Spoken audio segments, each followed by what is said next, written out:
talk with us for roughly 40 minutes tonight and share some songs and stories and pictures, and then open it up to questions. So we'll kick it off to Joyce now. Thank you. Thank you. Here's a true story of what happened to one family. Whoops, not yet. Hold on. I was new in a neighborhood. So I only met this person when I asked to add my broken vacuum to this giant dumpster in front of his house. The neighbor, in his 40s, told me that he had just spent $8,000 on a funeral for his mother just weeks earlier. He told me that the bishop authorized $2,000 of fast offerings to help cover funeral expenses. Prior to her death, he'd been serving as an unpaid full-time caregiver. All his mother's assets were tied up in probate because she had no will and had put none of her assets into trust. He had to pay $1,000 right away to retain a lawyer to help him with the probate process. He bought the funeral on credit, planning to pay for it later from the sale of her home, which was double mortgaged. He was forced to hustle to prepare it for sale and to move out within days of our conversation. Oh, I see the difference. This caring mother had expressed interest in setting her affairs in order, but died before she followed through. At this point, there was no way I was going to tell this man that I was a funeral consumer advocate. But I did tell the bishop and Relief Society president, who had so caringly tried to help this man. Now, imagine if they had known it was a possibility for him to have chosen a more affordable mortuary just by comparison price shopping at a glance. He could have easily saved $3,000 or more to help him get back on his feet. I got a call from a neighbor that my friend Cindy, age 53, was just found dead in her home, and that her husband Hatem was very distraught. My husband Dave and I rushed over to their apartment. The police, seeing that we were Hatem's only people, let us sit with him outside his front door. Hatem told us that upon coming home from his daily walk, he found Cindy face down on their couch. He couldn't rouse her, so he dialed 911. I met Cindy, just before she joined the Church of Jesus Christ of Latter-day Saints less than 3 years earlier. Hatem, a faithful Muslim, born and raised in Jerusalem, was supportive of her choice. He only wanted her to believe in God. So when she joined our church, he was relieved that she had finally made a commitment to follow God. Now that she was dead, this choice proved to be even more of a comfort to him. The medical examiner came while we were there and declared it a natural death, a heart attack, and that no autopsy would be performed.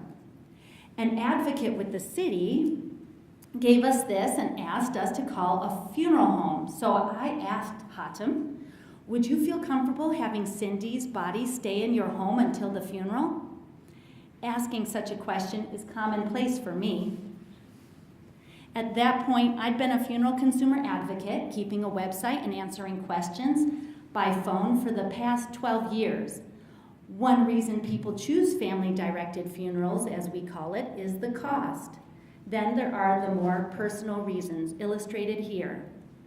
A son caring for his mother at home before she died.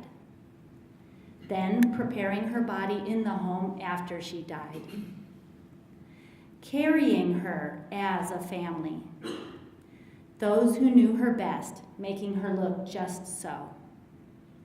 Look more closely a moment at the things family or friends can do themselves. Hatem and Cindy didn't have savings, so a family-directed funeral would be his chance to provide his wife with not just an affordable funeral, but a personal one. When the police and advocate heard me say, bypass the funeral home, they paused and huddled. This option was not listed in the booklet they handed us of instructions to help families cope with unexpected death. They came back and insisted we call a funeral director and that they would not leave until a mortuary picked up the body. I told them that it is the law that family can care for their own dead, but that fell on deaf ears. Then Hatem admitted to me that he didn't want Cindy's body to stay in their apartment. This was understandable, since it is the first time he heard of such a thing. So I looked at the city's mortuary list of mortuaries, but the one that I knew was the least expensive was not even on the list. The mortuary I was thinking of would be flexible about doing the paperwork and body storage in our behalf, and let us do the rest ourselves. What I mean by flexible is that they don't manipulate you with exorbitant charges when you want minimum services. So I looked up the number, called them, and put the funeral director on speakerphone so everyone could hear that they were coming and the police would hopefully leave. After the call, while my husband was speaking with a neighbor, I could see Hatem in his home sobbing and pacing, so I began to step into the apartment. Cindy's body was lying on the floor in the front room. The officer came up behind me and said sternly, "Can I ask you to step out?" He then walked into the apartment and turned away from me. I asked, "Did you want to speak to me?" He said, "No, I want to speak to him." Then Hatem asked in his strong Middle Eastern accent, "What do you want?" The officer said, "Nothing, I just want her out," pointing to me. I said, "What? What do you think I'm going to do?" He didn't answer, but tried to stare me down. Hatem then said to the officer, "I want you out. She is with me." Hatem and I tried to negotiate with the officers to at least wait down by the sidewalk. One officer kept giving us a hard time while his partner, I guess the good cop, stayed silent. Hatem became even more frustrated. "You listen to this lady. She is representing me." I couldn't believe they were acting like this in the presence of a man who just lost the person who meant the most to him in this world. It wasn't until the next day that I thought of a way that I could have satisfied the officers' fears more quickly by simply telling them that they could check out what I was saying at vitalrecords.utah.gov, where the first sentence under how to file a death record reads, "Utah law allows families to care for their dead without the services of a licensed funeral director." I also could have illustrated by telling them about a Provo woman who cared for her own dead without a funeral director. She hosted a 2-day open house viewing for her husband in her home, had a lovely chapel service, and coordinated burial directly with Camp Williams Veterans Cemetery, all without a funeral director. Since the military knew she would have to apply through the post office for an American flag to lay on the casket, they showed their support by sending a soldier to the door of her home to deliver her a flag in person. After another 10 minutes or so, the officer suddenly left. Headquarters must have confirmed that we indeed were right. When the funeral home worker arrived to pick up the body, Hatem, a neighbor, my husband, and I lifted Cindy's body onto the gurney. We covered her and buckled the straps. The men carried the gurney out the door and down the stairs to the mortuary van. The next day, I explained Hatem's financial situation to the funeral director over the phone. So this practical funeral director pressed for us to encourage cremation, since it was obvious to him that the money was going to come from donations. Now, I'm the first to recommend cremation because it can help people to spend many times less than a typical whole body burial. But I respect people's wishes more, and Hatem's one request, actually plea, was that the body not be desecrated in any way, and to him, that meant cremation or embalming. He didn't want Cindy's body burned or cut. He repeated that several times, begging us to protect her body from cremation or invasion. I was sure he would have nightmares for a decade if we didn't give Cindy a whole body burial. Cindy had never had children, so I called Cindy's mother and siblings to help pay for services. No one could afford to donate. I calculated that an historic pioneer cemetery 1 hour away would cost $1,500 less than our local city cemetery. I also knew that the funeral home was charging us less than $400 for their services, so I figured everything would come to slightly over $1,000. The bishop, our neighborhood congregation leader, was surprised. Actually, he was shocked. He said, if you can do it for that much, then the ward fast offering funds can pay for it. I reassured the bishop I could. So he turned to Hatem and he said, we will cover the cost of Cindy's burial. The fast offerings will pay for it. Hatem cried and kissed the bishop and declared his undying love for the Latter-day Saints. So it was set. Now we had the money, and with Hatem's permission, I was in charge. We even had it lined up with Cindy's brother-in-law to drive the casket in his truck and to bring pallbearers. The next day, Hatem called in the morning. He said, crying, I want to see Cindy. Usually a private viewing, or ID viewing, would cost at least $100. I called the funeral director, and he did us a favor and said Hatem could view Cindy when I delivered her casket. This was a casket I had made myself. I have made several caskets over the years. I used to keep them in my home to supply families who are in immediate need at just my cost. But now there is at least one builder in Provo and one near Ogden who make them for great prices. What compelled me to do this? In 1994, I read an article about a man in New Hampshire who made a plain pine casket for his dad. A quote from one funeral director in the article is what shocked me. He said, a lot of people say they want to be buried in a pine box, but when it comes time, they end up with the standard commercial casket. I thought, how come they can't get what they want? I'd heard many people say, just stick me in the ground in a plain pine box. How many of you have heard the same? Almost everybody. How often do we see a burial in a simple wood box? Okay, there was one, two, three, nearly never, right? It's like 1% of the time, maybe. I hunted online and found the Funeral Consumers Alliance. I just joined right away. Over the next 6 years, though, I continued to see too many articles in my local paper about families buying funerals they couldn't afford. I said to myself, don't they know that funerals don't have to cost so much? No, they didn't know. So in 2000, I, with the help of others, started the Utah affiliate of the Funeral Consumers Alliance. Hatem and I delivered the casket.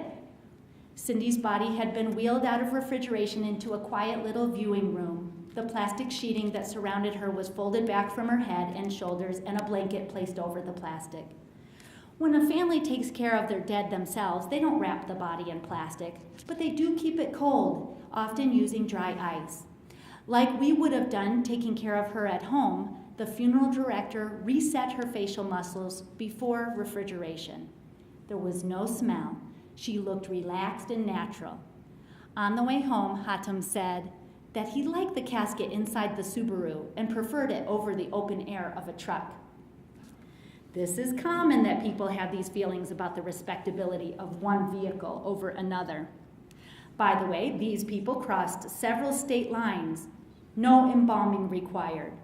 A neighbor who did similar told me that when hers was one of the random vehicles pulled over at the state line to California, the casket in plain sight, the driver was only asked if they had any produce with them. The answer was no, and they were waved right through.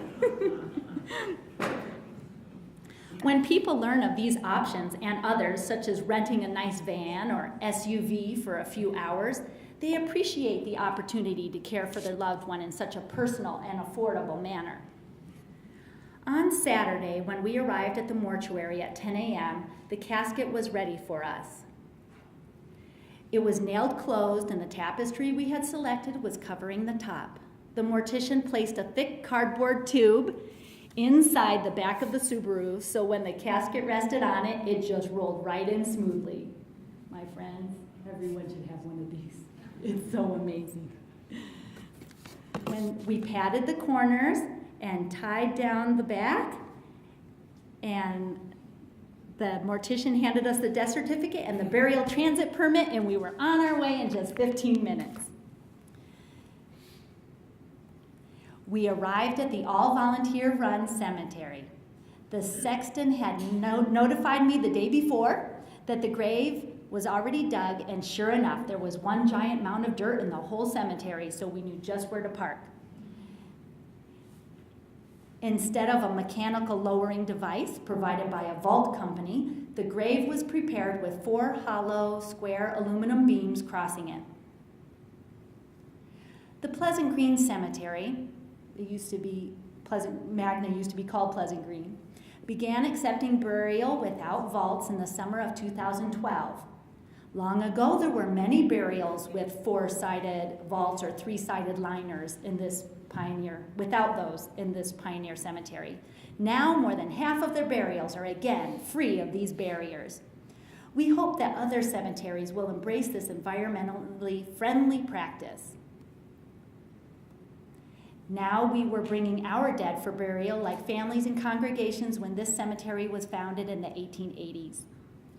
Our group of family, friends, and neighbors gathered around the casket hoisted above its final resting place. We could just have easily held a meeting at the chapel, but Cindy never liked a big to-do.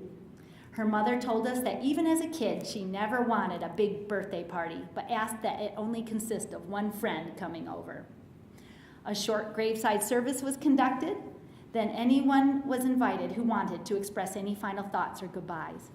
Cindy's husband, Hatem, spoke to the group and testified that he'd done his very best to fulfill Cindy's wishes for her burial. According to his faith, this is a very important responsibility associated with many blessings in heaven for those who care for their dead properly. When the sexton knew we were ready, he came over and unraveled the rope, which was cut into 4 lengths. Each length of rope was sent through the handles of the casket. Several men hoisted the casket as others pulled out the last 2 beams that it rested on. Then the casket was lowered gently and evenly to the bottom.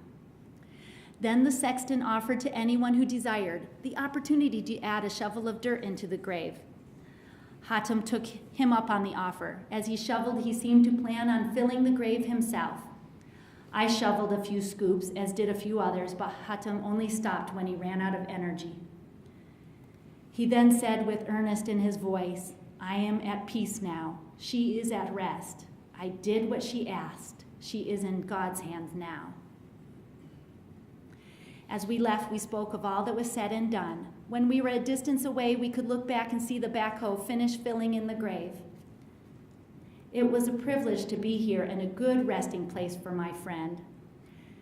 The cemetery rules are flexible for memorializing graves, so each is different throughout the cemetery. Hatem returned and placed this granite headstone that we ordered online. He also designed and soon after placed the finishings for her grave. I later narrowed the wood border since he went outside the grave dimensions. Hatem said, "I am going to talk to the people at the mosque about setting aside a room for families to care for their dead." And he did.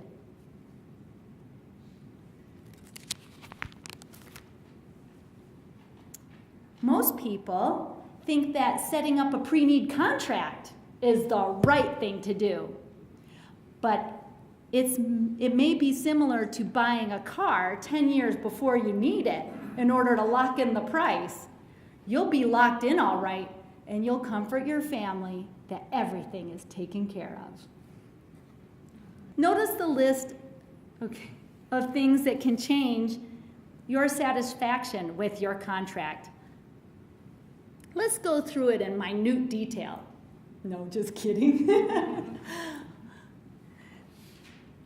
Who would like to read the 5 main points of what you would dissuade you from entering into a contract? Okay.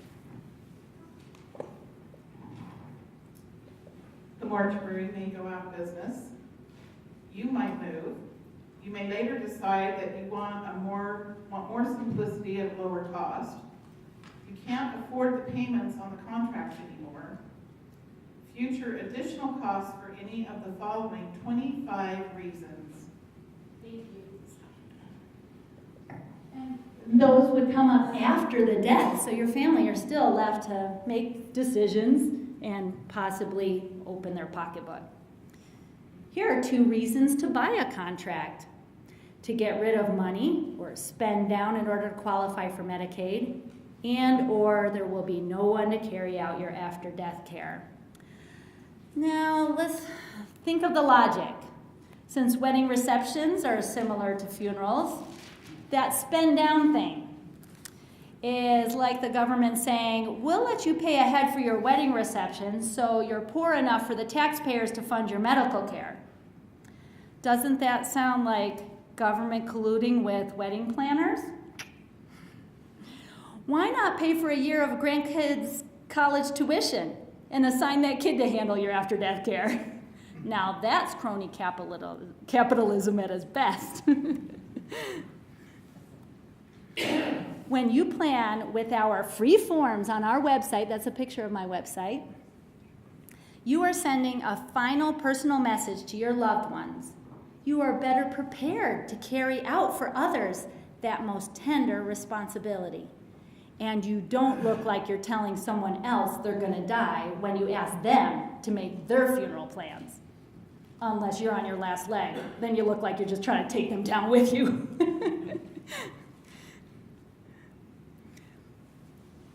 The traditional funeral package is called traditional because they are the services most people buy today. 100 years ago, our grandparents didn't care for their dead the way we do. Neither do they in most countries. With that said, you are under no obligation of tradition to buy a package, and it's often not really a deal. You'll pay less to itemize. Finally, I get to sing. So my loved one passed away and left me to find a way to plan a funeral and to put him in the ground. Everyone said, don't you worry, but there is a great big hurry. We wouldn't want a smelly body round. Buy, buy, buy, you keep on buying. There's nothing better you can do. Will my loved one feel my love in the heavens up above if I'm cheap about the funeral that I do? That day I met the man who my best interest in his hand. He showed me all the papers I must sign. He told me not to cremate for a symbol of hell that would make, but embalming nearly brings them back alive. Buy, buy, buy, I keep on buying. There's nothing better you can do. Will my loved one feel my love in the heavens up above if I'm cheap about the funeral that I do? Well, it all turned out okay, cause I called my FCA. That's the Funeral Consumers Alliance. It's a nonprofit. They told me all that they knew I could do. Got the pine box he'd always wanted. No embalming, so he looked dead. And I got it all without being rude. Make plans now, it is surprising what your love can really do. Remember, it's about the living, and you're showing love by giving a funeral that is meaningful to you. A funeral that's meaningful to you.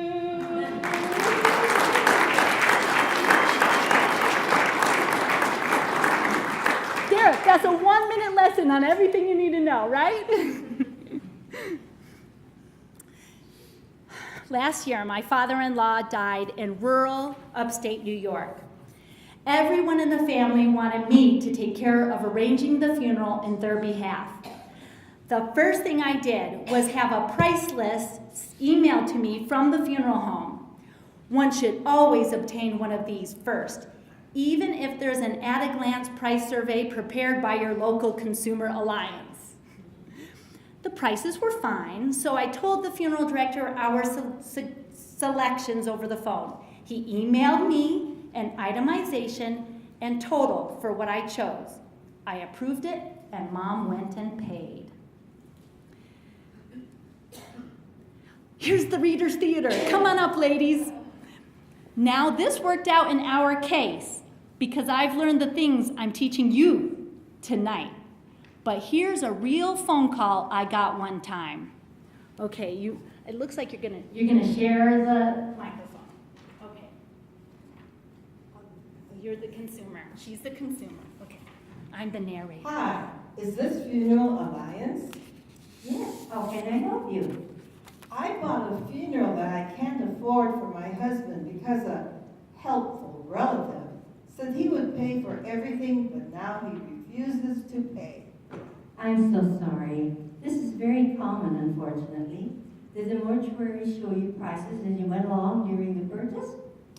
Well, some, but I was afraid to say anything.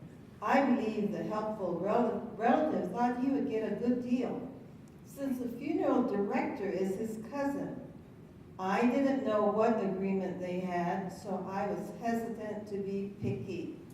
But I'm now willing to pay half if he would just follow through. Let me ask you 2 questions. According to Section 58 of Utah's Funeral Licensing Act, the funeral home is obligated to hand the consumer a general price list as soon as discussion of selections begins, and it must be a copy that you can keep and take home with you. So, did the funeral director give both of you a price list to look over during the arrangements conference?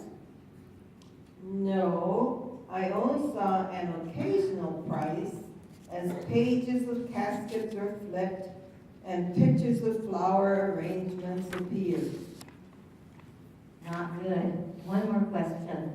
The FTC funeral rule tells funeral directors they must give each consumer a completed itemization of all funeral goods and services selected, with a final total at the end of the arrangements discussion. Did you both receive this final statement at the end of making selections? No, my relative received it in the mail and then asked the mortuary to send it to me instead. That's when I found out how much everything cost and that he expected me to pay. I would have made more modest selections had I not felt pressured to please my relative and his funeral director cousin. Sounds like your relative was shocked by the price too. I recommend talking to the funeral director about what the law says he should have done with disclosures and see if he will reduce the cost.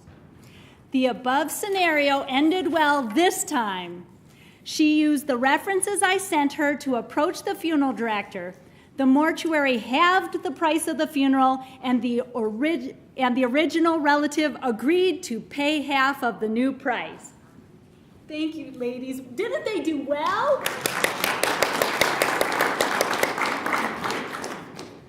This is an actual quote from a general price list in one of our local funeral homes. It says, because funeral bills are often shared by different individuals and frequently divided among family members, we ask that the funeral expenses be paid before the funeral service. In this way, the possibility of misunderstanding between the funeral home and the family or between family members themselves is avoided. So you can imagine how often this must happen that they felt the need to publish that on their price list. I, with my husband, brother-in-law, and nephew, picked up my father-in-law's casket from the Delta Cargo part of the Salt Lake City airport, which is very, very easy to access. There were many people there, their pickup boxes, and they were very respectful with us. They called it a VIP was ready. We oversaw every aspect of Dad's funeral ourselves. Notice the table in the Relief Society room. One was in front of the chapel as well. The pallbearers simply moved the casket through the doors, down the hall, onto the other table, instead of using a casket truck, which you recognize. Most funeral directors will bring that. The pallbearers are left watching as the funeral directors push it to the front of the chapel. And what do they charge for that? They charge to be there. Their presence at the chapel is usually between $400 and $600. But with a little practice, you get good at going through doors, a couple doors, and you're golden. I'm so glad I was prepared to perform this service. The funeral director in New York even complimented to my mother-in-law how easy I was to work with. You can be that too. The following true story of Utah Funeral Directors upselling was presented to the Funeral Licensing Board in 2008. We presented this because when the State Vital Records Department went electronic in 2006, they didn't want to deal with citizens, so they just made filing death certificates illegal and gave the funeral directors exclusive power to file. And Alcida Rodriguez had instructed her children to avoid leaving her body in a funeral home and to avoid embalming. When Alcida died in December 2008, her family was told by the closest mortuary to their home that they have to buy embalming and transport, and that they'd be charged about $1,200 in total. Violating state licensure rules, the funeral director refused to initiate a death certificate unless the family agreed to buy services they didn't want. After calling the Funeral Consumers Alliance of Utah, the family was informed of a funeral director who would be happy to file the death certificate and obtain a burial transit permit for them, only charging $25 for his time. The very next day, December 18th, Representative Brad Daw opened a bill file to restore the right of citizens to apply for a death certificate directly with the health department. That day was the exact 1-year anniversary of the death of Alcida Rodriguez, an extremely caring person who had no tolerance for injustice. The bill passed in just one session. Funeral liberty became law just 18 months after the attempt to disrespect her wishes. My friends, funeral directors want to help. I have met many that regularly go above and beyond the call of duty and are flexible and offer fair prices to everyone. But every profession can disappoint if we don't stay informed and retain our ability to walk away. Yay! Singing again! Morticians come out every night, try to tell us what's wrong and what's right. But when asked how about something for me, they may answer with voices so sweet. You must stand here, not there. You will move to the chapel on cue. Sit and pray, but first pay. You chip in, that's all you need do. Oh, did you know? No, wait, I'm sorry. The mortician is skilled, don't you think? But I sense so I do smell a slight stink. We know the embalming's the pest that has made him upsell all the rest. You must stand here, not there. You must move to the chapel on cue. Sit and pray, but first pay. You chip in, that's all you need do. Did you know you can care for your dead? Make a plain pine box instead. Keep the contents cold using ice, and the meeting you hold will be nice. You can stand here or there. The program reminds you what to do. It's okay to have your way in expressing your final adieu. And a designated would fight. They're assigned to do what you like. You make them an agent for you, and no family feuds would ensue. You can stand here or there. The program reminds you what to do. It's okay to have your way in expressing your final adieu.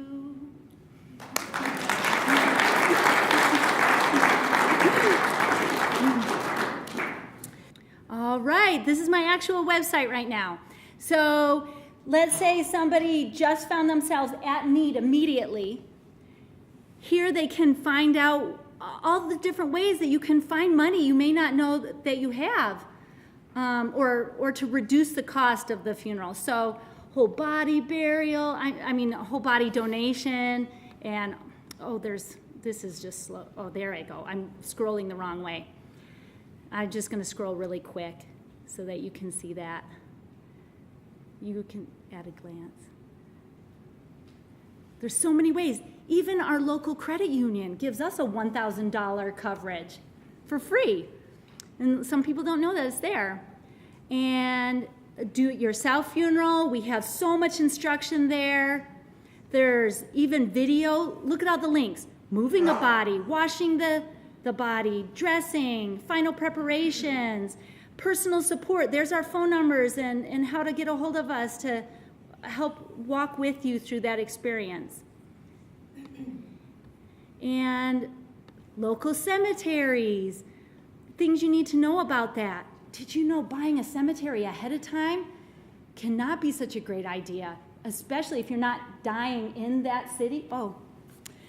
If you're not dying in that city, you become a non-resident, and they can exponentially increase the cost of opening and closing the grave.